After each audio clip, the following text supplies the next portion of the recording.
যুক্তরাষ্ট্রের সামরিক বাহিনী সম্প্রতি একটি ইসরায়েলি সংযুক্ত পণ্যবাহী জাহাজের উপর হামলা চালিয়েছে, যা হুথি বিদ্রোহীদের হাতে জব্দ ছিল। এই জাহাজ গ্যালাক্সি লিডার 2023 সালের নভেম্বর থেকে হুথিদের নিয়ন্ত্রণে ছিল। মার্কিন সামরিক বাহিনী 3টি পৃথক বিমান হামলার মাধ্যমে এই জাহাজকে লক্ষ্যবস্তু করেছে, যা এই অঞ্চলের ক্রমবর্ধমান উত্তেজনার ইঙ্গিত দেয়। ইয়েমেনের হুথি বিদ্রোহীদের দীর্ঘদিন ধরে লোহিত সাগরে ইসরায়েলি সংযুক্ত জাহাজগুলোর উপর হামলা চালিয়ে আসছে।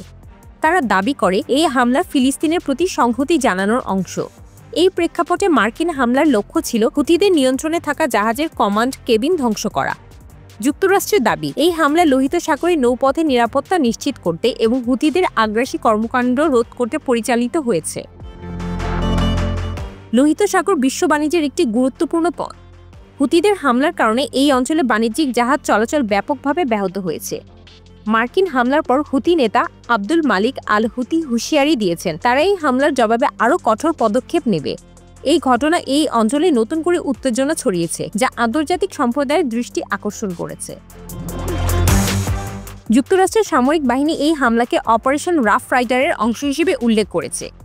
এই অভিযানের মূল লক্ষ্য হুথিদের সামরিক সক্ষমতা দুর্বল করা। তবে বিশ্লেষকরা বলছেন, শুধুমাত্র বিমান হামলার মাধ্যমে হুথিদের নিয়ন্ত্রণ করা কঠিন। এই হামলায় বেসামরিক মানুষের ক্ষয়ক্ষতির আশঙ্কাও উড়িয়ে দেওয়া যাচ্ছে না, যা এই অঞ্চলের মানবিক সংকটকে আরও জটিল করতে পারে। ইরান, যারা হুথিদের সমর্থন করে, এই হামলার তীব্র নিন্দা জানিয়েছে। ইরানের পররাষ্ট্র মন্ত্রণালয় এটিকে আন্তর্জাতিক আইনের লঙ্ঘন বলে অভিহিত করেছে। অন্যদিকে জাতিসংঘ উভয় পক্ষকে সংযমী হওয়ার আহ্বান জানিয়েছে। বিশ্বের অনেক দেশ এই অঞ্চলে শান্তি প্রতিষ্ঠার জন্য একটি টেকসই সমাধানের প্রয়োজনীয়তার উপর জোর দিচ্ছে। ইয়েমেনের উপকূলে এই হামলা কেবল একটি ঘটনা নয়, বরং এটি এই অঞ্চলের ভূ-রাজনৈতিক জটিলতার প্রতিফলন।